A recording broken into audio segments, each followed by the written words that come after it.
So Trump had his massive indoor rally, 5,500 people. He says tens of thousands. It was apparently 5,500, which is bad enough. That seems a little bit dangerous, considering, as we've been saying, very few were wearing masks unless they were directly behind him.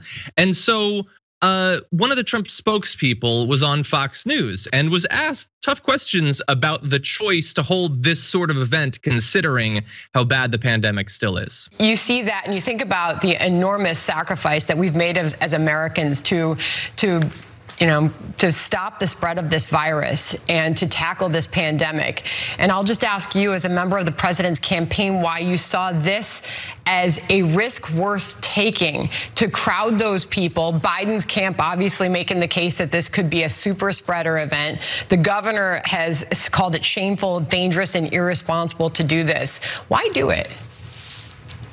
Under the First Amendment, we are allowed to have a peaceful assembly of people, and we had hand sanitizer readily available, masks handed to every individual, and temperature checks. Hey, I mean, this goes against the president's own administration guidelines. It goes against the CDC guidelines when it comes to coronavirus. The American people can make the choice to join us in person or join us online. That's their right as the American people. We are reopening this country and safe. Okay, so yeah, it's their choice. Okay, nobody's really doubting that. Although technically those events aren't even supposed to be allowed in that state, but Trump just gets to break those regulations whenever he wants. And she multiple times there, we trimmed it a bit. She multiple times said, well, if people can riot around the country, they can come here. I get that that's like a talking point. It's like a Ben Shapiro type thing. To someone who already believes that that woman is awesome and great and would never lie to them, it seems like she's making a point. But what point exactly is that? That if other people are doing something irresponsible, your irresponsible behavior suddenly becomes not a threat to your health? How does that work physically? Yeah. It doesn't make any sense to me, but she has relied on that multiple times. And I've heard that sort of talking point from any number of different Trump administration officials to justify these sorts of behaviors. When we understand that the reason they're doing it is not because there's a riot somewhere, so I'm now protected against the disease. It's because Trump desperately wants people to slap their hands together in front of him. He wants to be showered by the noise of palms hitting each other. That's it. There's nothing more dignified, logical, or reasonable than that. Yeah, I mean, also, the whataboutism in this case actually doesn't work, because despite like record, civil rights protesting, many, and if not the majority, 90% of the images that you will see from BLM demonstrations, people are wearing masks. Yeah. Two things, they're wearing masks and they're outdoors. Yeah, maybe there's not 6 feet of distance between every single person in every single moment, but by and large, outdoors and wearing masks. These indoor maskless Trump rallies are not that. You just can't compare them.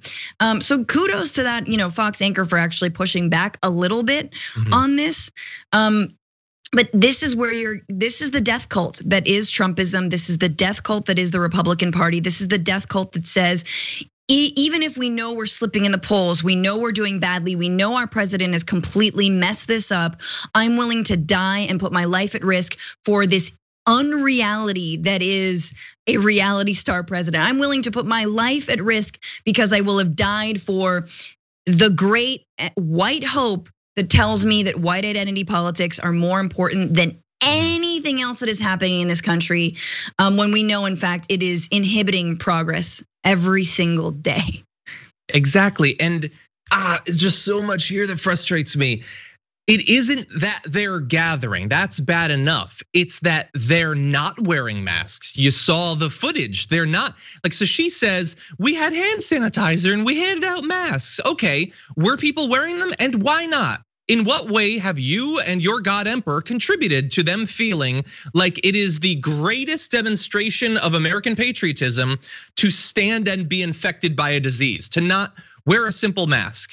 The easiest thing imaginable. Why are they not doing that? How many times did Trump, when he was standing at that podium, say, hey, seriously, yeah, we've all got our rights and our freedoms and all of that, but it would be really responsible of you if you'd put on your mask. Did he say that once?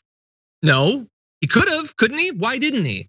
And she says there, she never really says it's safe to do this. She keeps reverting to other people are doing stuff, or it's Americans' right to be here. Certainly Certainly, and we'll get to why they're doing it, but I'm asking, or that reporter's asking, why are you providing the venue for them to be endangered in this way? Yep. So if I take a steak knife and I point it forward, it's up to you whether you run into it. That's your right, I guess.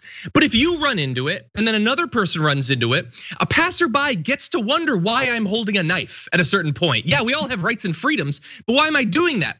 And especially if I've spent months using my platform to convince everyone that knife stabbings aren't a big deal. They probably won't even kill you. You'll be fine. Don't worry about it. Well, it's killing all the right people though. It's killing, not only that, it's killing the right people. It's killing black and brown people that we don't care about. It's killing essential workers that we don't value and we don't pay enough. It's all falling on these poor Walmart workers that have to stand and face down these maskless creeps. And that's not us, supposedly. We're that soon to be millionaire who's got to drive 50 minutes in order to come to this rally. That's us. We're not here. We're not with all these other folks. And so right, again, once again, it's incredibly racist, the logic that lies under that. But yeah, this is the sacrifice. Look, R.I.P. Herman Cain. That was the sacrifice. Yeah. He is sort of the greatest supporter in Trumpism, because he paid the ultimate price. A lot of them want to prove to each other, like the reason they're not wearing the mask is because they want to show to the rest of them that they are virtuous. Virtue signaling is not like tweeting, hey, I'd prefer if climate change didn't happen. No, like that, I guess technically is, but nobody cares about that. That's not harming anybody. But when you create an environment where the virtue that you need to signal is that you don't fear a disease that's killed 180,000 people, that you will become infected by it willingly, you will spread it to other people willingly, that's dark, okay? That's something that maybe is worthy of conversations on Bill Maher or whatever. The other stuff seems like kind of a dodge, playing in a conservative framing. This is the sort of signaling that we should actually be a little bit worried about, I think. Oh, so true.